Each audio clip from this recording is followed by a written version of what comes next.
Giulia Morty was 30 years old, an architectural restoration expert, and the kind of woman who could look at a crumbling building and see exactly what it used to be.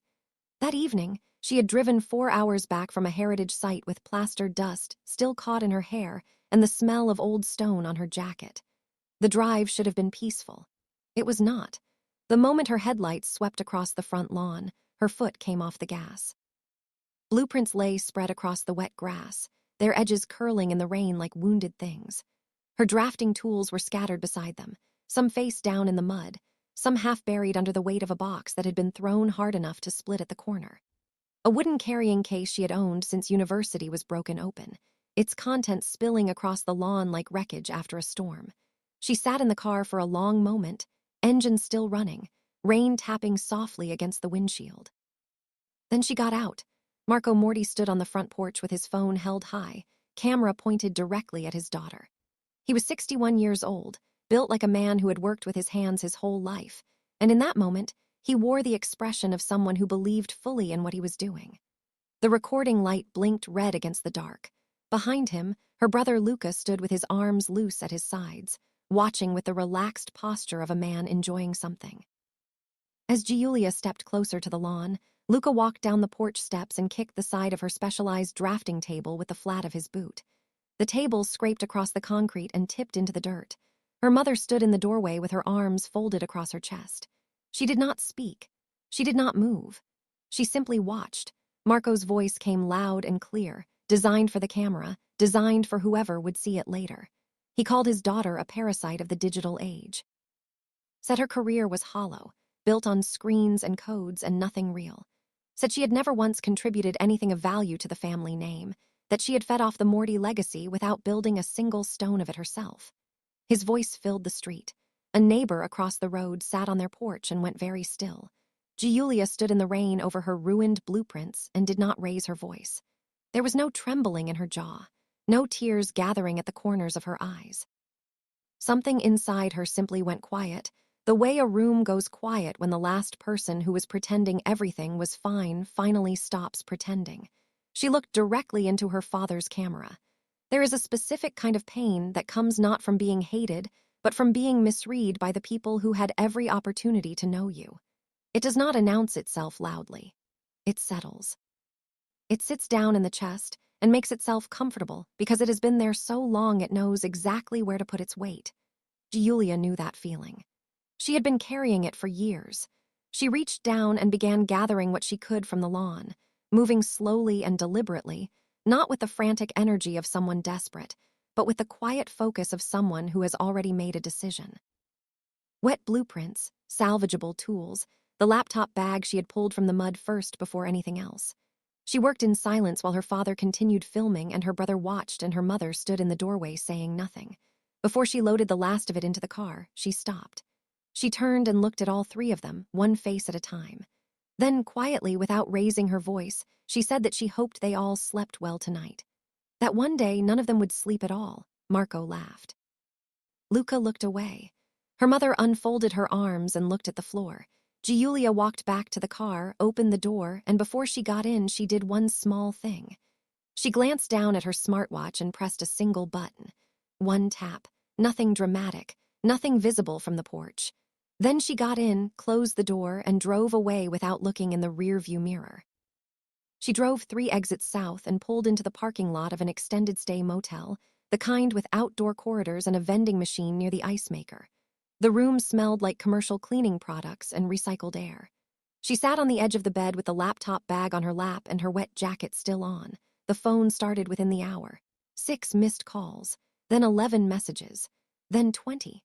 Marco wanted to know where she had gone. Her mother said she was behaving unstably. Lucas sent nothing at first, and then a single line that said she would regret leaving.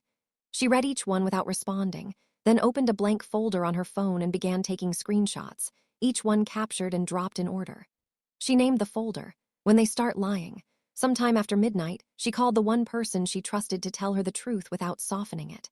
A colleague. A friend. Someone who had seen her work up close for 3 years and knew exactly what she was capable of. The conversation was short and clear. No pity offered, none asked for. Just the facts laid out plainly. When it was over, she felt steadier. Around 1 in the morning, a different kind of notification began arriving. Not from her family, not from any person at all. Her phone lit up with the first automated alert from the family firm's security system, a system she had designed, built, and maintained alone over 3 quiet years while her father called her work meaningless. Someone at the office had tried to access the encrypted client database. The login had failed. The system had flagged it and sent the alert directly to her. She looked at the screen for a long moment. Then she scrolled up and counted the alerts that had already come in since she drove away. The number sat there on the screen, blinking in the low light of the motel room. 88. And the night was not yet over. The motel room looked exactly the same on the second morning as it had the night before, except for the number on her phone. 88 alerts had come in before she finally fell asleep. By the time daylight pushed through the thin curtain gap, the count had climbed to 114. Every single one of them was automated. Every single one was from the family firm. She made coffee from the small machine on the dresser, sat cross-legged on the bed, and read through the alerts one by one. Each notification carried the same message in slightly different form. A login attempt had been made to the firm's encrypted bidding software. The attempt had failed. The system had locked the session, flagged the IP address, and sent an alert directly to the account of the system's primary architect. That account belonged to Giulia. It had always belonged to Giulia. For 3 years, she had been the only person who truly understood what lived inside those servers. The Morty firm had been a traditional construction and property development business for decades, built on contracts, handshakes, and Marco's reputation. But the industry had changed. Bids were now digital. Client databases were encrypted. Contracts were filed and tracked through secure platforms. Marco had not built any of that. He had complained about all of it. And Giulia had built it anyway, quietly, without credit, because the firm needed it to survive, and because she had believed, for a long time, that her contribution would eventually speak for itself. It was speaking now. She had not sabotaged anything when she drove away. She had simply logged out. The system she had designed had a security architecture that tied administrative access to a verified primary account. Without that account active, no one else could reach the encrypted contracts, the client records, or the live bidding portal. Every time someone at the office tried to force their way in, the system did exactly what it was built to do. It flagged the attempt, blocked the session, and sent an alert to the only person authorized to care. By the end of day 2, the count was 214.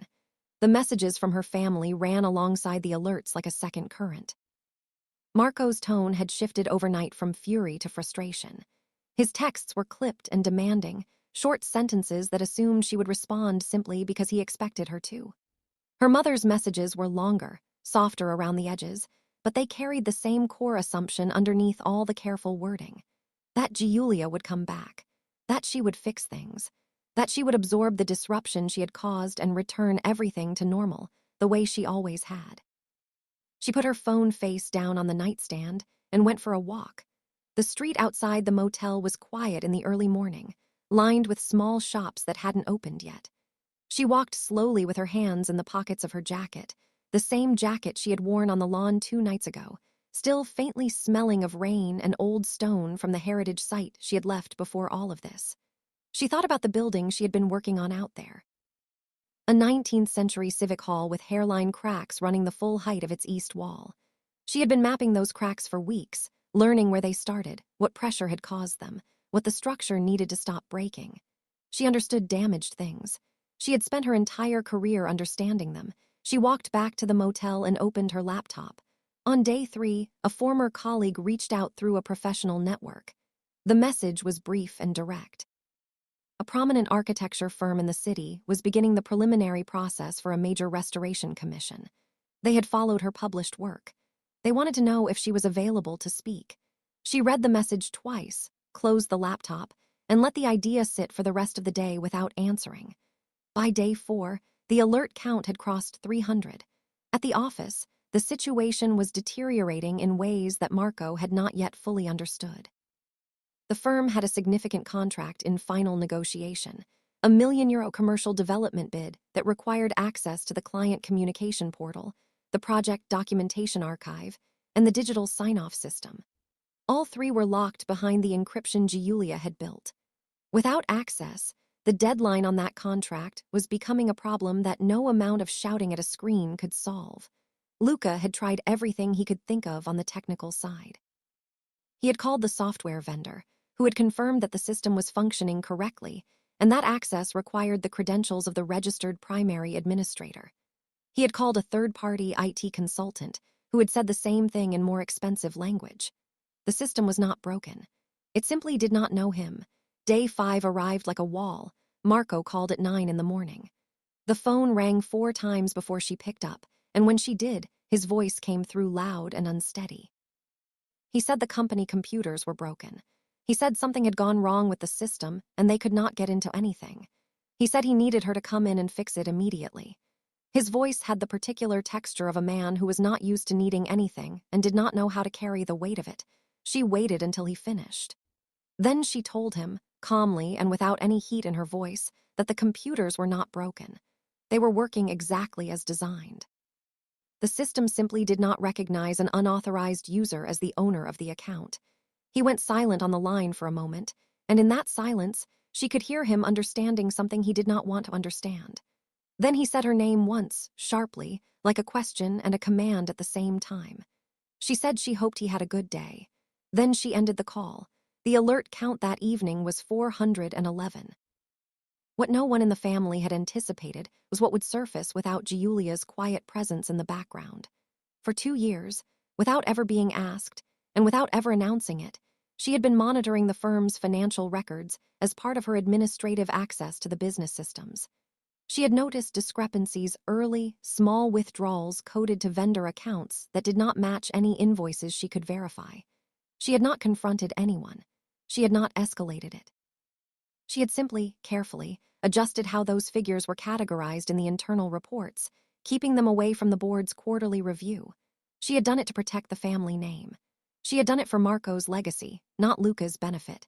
Now, without her in the system, the adjustments had stopped. The raw figures were sitting exactly where they had always been, unfiltered and unmasked. The board's financial review was scheduled for day 7. Her mother called on the evening of day 6. The tone was different this time, lower and more careful, stripped of the earlier softness that had just been a polished version of pressure. The message was simple. People were depending on the firm. Families, employees. The contracts affected real people. Would Giulia really let all of that fall apart over a disagreement? The word she used was disagreement. As if the lawn had been a debate. As if the blueprints soaking in the mud had been a misunderstanding between reasonable people. She listened to the full message. Then she opened the professional network on her laptop and wrote back to the firm that had contacted her 3 days earlier. She said she was available to speak. The meeting was arranged quickly.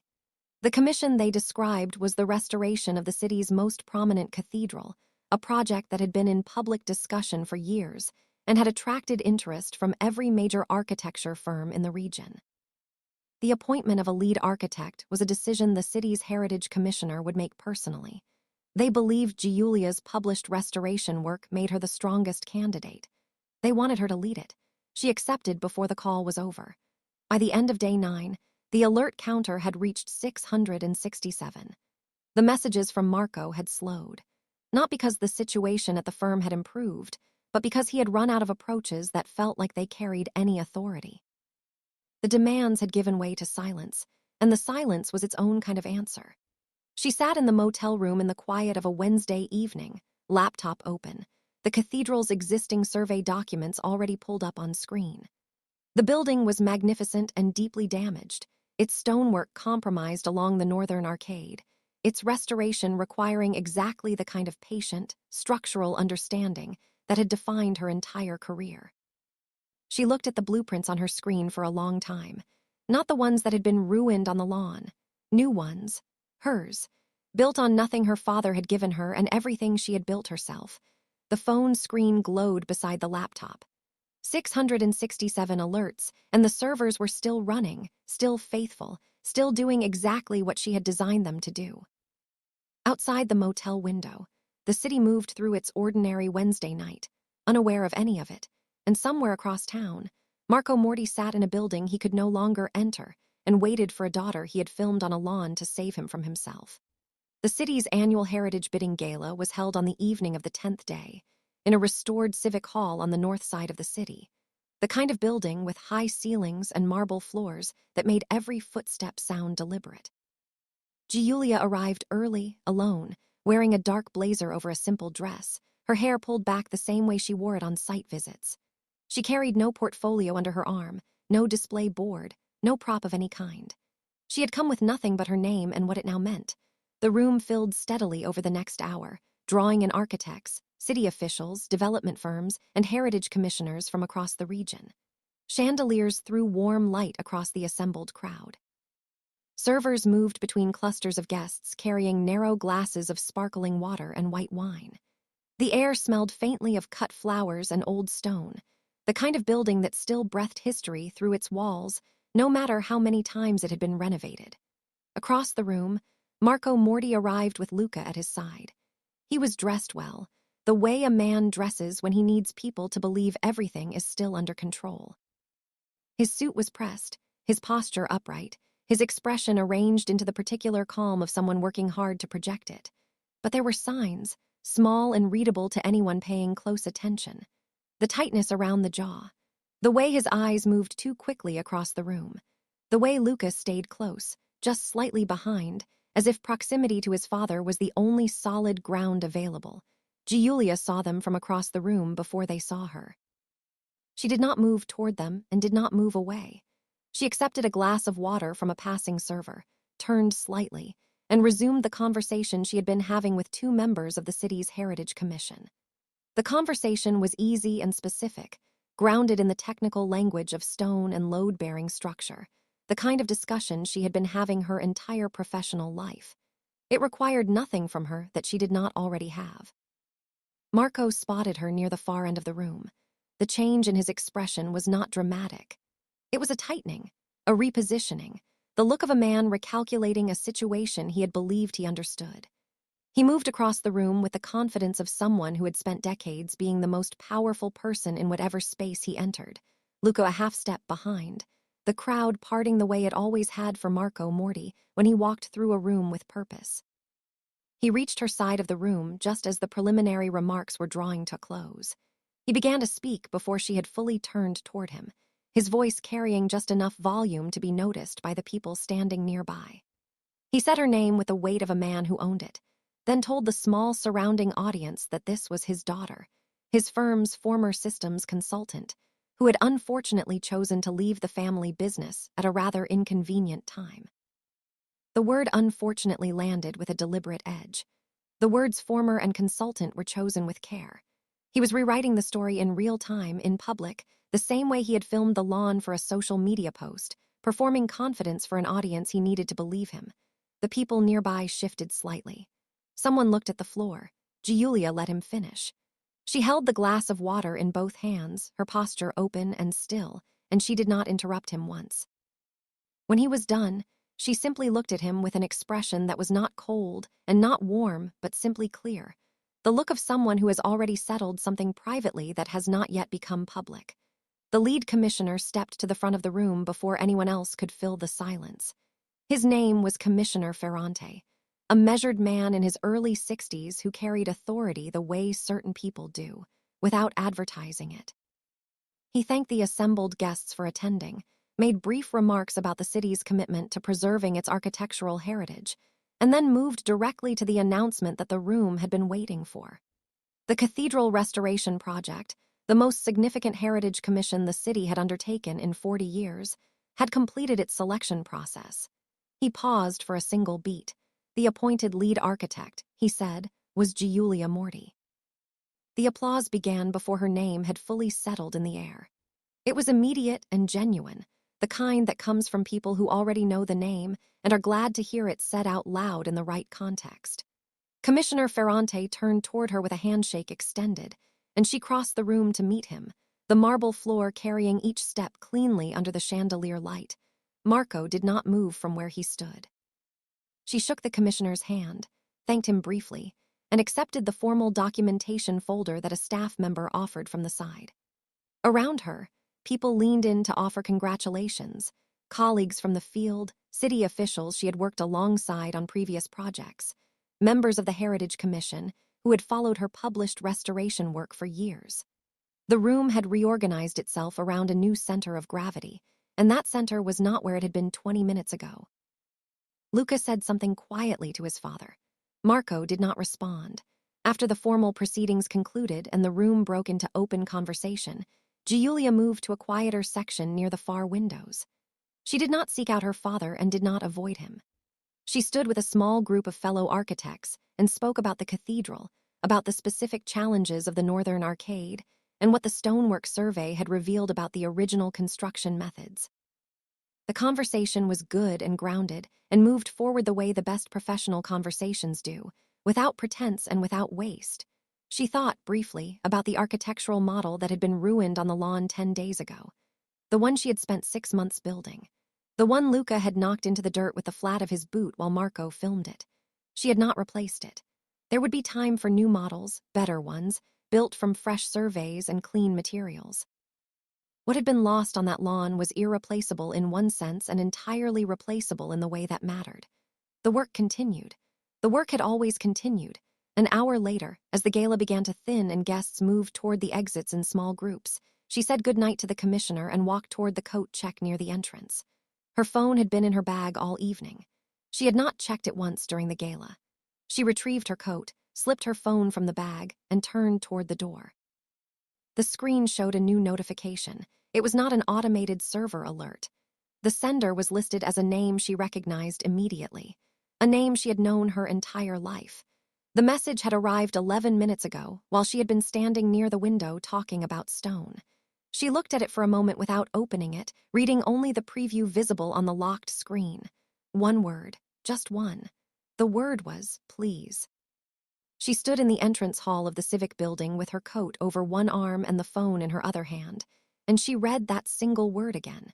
It held everything her father had never been able to say with his face, everything the filmed lawn and the shouted words and the smirking brother had covered over for years. It was an admission without being an apology, a need without being an acknowledgement. It was the sound of a wall coming down one brick at a time, too slowly and too late, in the wrong place and through the wrong channel, arriving as a text message at the end of a gala instead of as a conversation 10 years earlier. She pressed delete without opening the message fully. Then she put the phone in her coat pocket, pushed through the heavy front door of the civic hall, and stepped out into the night air. The city moved around her the way it always did, indifferent and constant, full of people with their own quiet histories and their own long-handled grief. She stood on the steps for a moment and looked up at the building across the plaza, its old stonework lit from below, its upper facade still carrying the beautiful damage of decades. She could already see what it needed. She could already see where to begin. The counter on her phone, still ticking quietly inside her coat pocket, rested at 888. The servers were still running. The system she had built was still standing. And Giulia Morti, the woman her father had filmed on a lawn and called Hollow, walked down the steps and into the future she had built entirely by herself.